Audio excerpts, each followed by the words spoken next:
Hello and welcome to Saving Lives in Slow Motion. Today, I'd like to talk about midlife.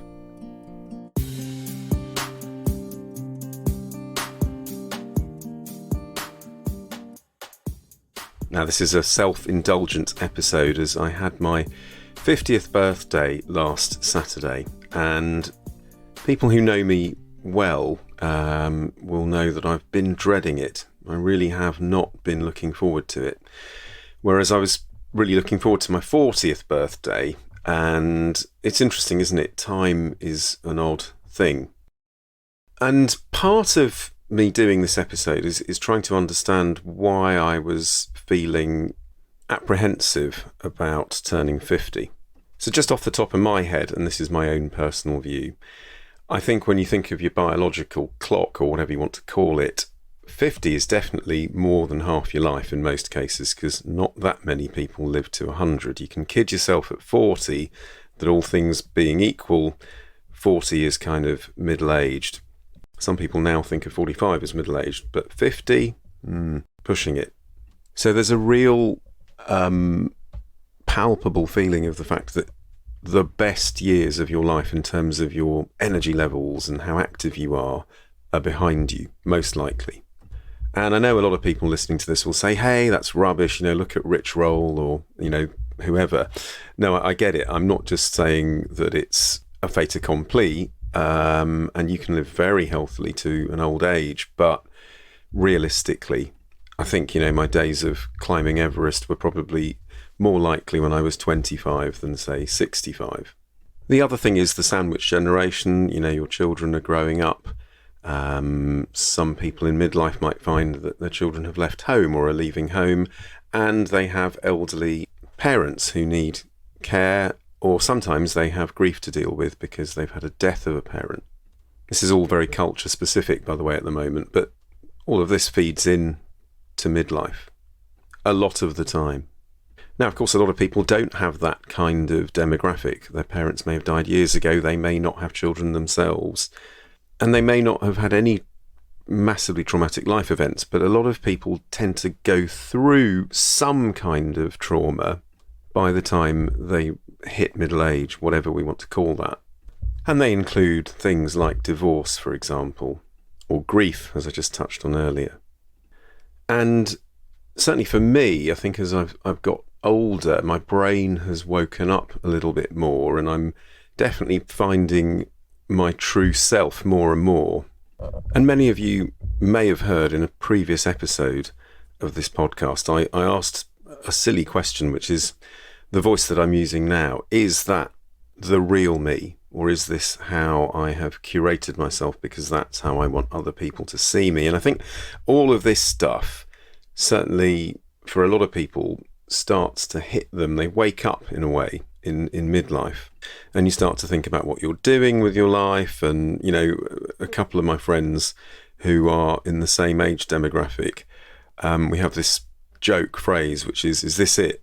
And that's not because we're ungrateful. I'm very lucky and very grateful for everything I have in my life, friends, family, and whatever else, but it's not uncommon to feel this sense of emptiness and lack of purpose. And that's another feature of midlife, this whole concept of a midlife crisis. Again, quite culture specific, because it's not absolutely the case in every part of the world. I think for me as well, when I think about when I was younger and my parents were going through midlife, it's interesting because when you're growing up, your behaviours are different and your brain is different. So you're focused on learning, developing and acting in a particular way, and you have certain behaviours, don't you? And now that I'm at that point myself, I can see actually how hard it must have been, and also how quickly life races by. Yeah, it's a cliche, but it's true. What about experts? What have they written about midlife, and why is it tricky? Well, Freud thought it was all about death, or rather the fear of death.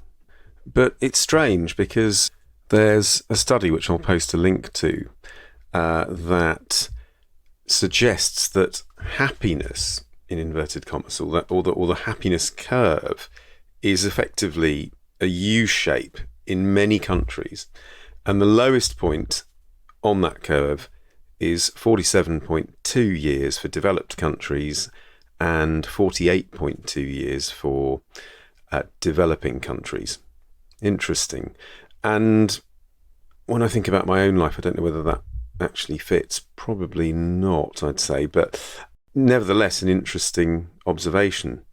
And when I read about the descriptions of the kinds of things that people talk about in midlife, like despair or feeling depressed or phobias and panic creeping in or poor sleep, some of it is just biological, there's no doubt. Certainly menopause or andropause can play a part. And as I always say, it's never one thing. If you think about the health loop in my book, there are lots of factors, aren't there? And I guess the ones we've covered so far are environmental in terms of what happens when you're in midlife. The other aspect of this is my job. So as a GP in the NHS, my life for at least 20 years in the community, as a GP, and less so, I guess, in hospital medicine before that, because you don't have that continuity with people. I've noticed patterns, as you do, because things happen to people. The midlife thing, even when I was a young green GP in my late 20s, I remember thinking, blimey, a lot of stuff happens, doesn't it, to people between the ages of, say, 40 and 55, and what I mean by that is socially as well as medically. And it's not uncommon for people to sort of up sticks and just leave the life they're in at the moment, a complete change of career, for example, or moving away to another part of the country, or leaving a toxic relationship. And being positive about this for a second, I think there is something about people waking up in midlife.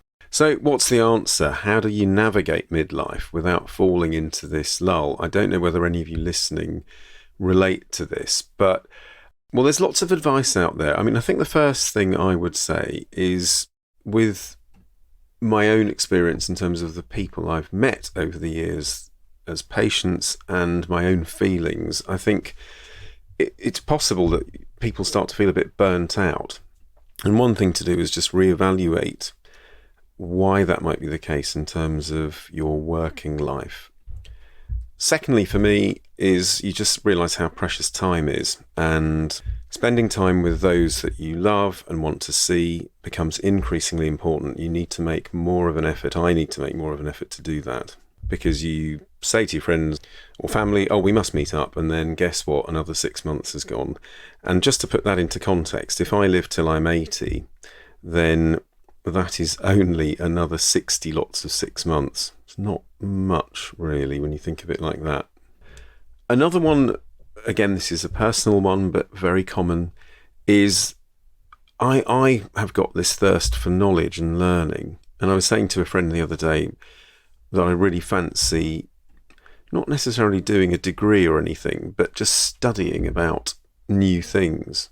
And although it's not related to midlife, one of the organisations that I absolutely love and people who live very near me are involved in quite heavily is called U3A, or the University of the Third Age. And I kind of, I don't think in midlife you need a U2A, but I just love the idea that it appears to be a real community who do really interesting things together, clumped in different geographical areas. And I think support and understanding and talking is really important. And certainly with my group of close friends, it really helps to bounce feelings around so that you feel that you're airing and sharing. I think health becomes more important because as we get older, more things are likely to happen. So trying to look after yourself the best you can goes without say. And the last one, which might sound a little bit left field, but this again is something that's written about and I feel very strongly, is emotional healing. And it kind of ties in with lots of things. The main simplistic one, I guess, is that our brain sits above all of our other organs. And so what we do with our brain in terms of our responses to things and how we think and how we feel and all sorts of other functions that the brain has is arguably, in my mind, the most important thing. And if you think about your whole life as and I'm going to say that cliched word, journey, but you can call it what you want, the arc of your life, if you like, or the story of your life, if you will. You're born and then you learn with your childlike curiosity about the world and your childlike brain, and then you become an adult, and things happen around you and to you, and you go through life picking up trauma, effectively, that changes us in some way.